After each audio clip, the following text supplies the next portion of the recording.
everyone, welcome back to my channel. This painting is one that I've done a couple of months ago, and I don't think I actually put it on my channel because I was practicing my swipes.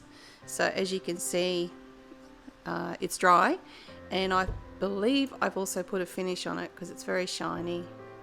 So what I thought I might do, because it cracked and this is just a test canvas that I have to play with, I thought I might try embellishing an image on it, like a photo in my head, which I always have. And to me, this looks like a sunset over a lake. So I just thought I'd have a go putting the Torrigate in, possibly putting a little bit of landscaping in here. And if I get really brave, I might try and put a cherry blossom branch down here.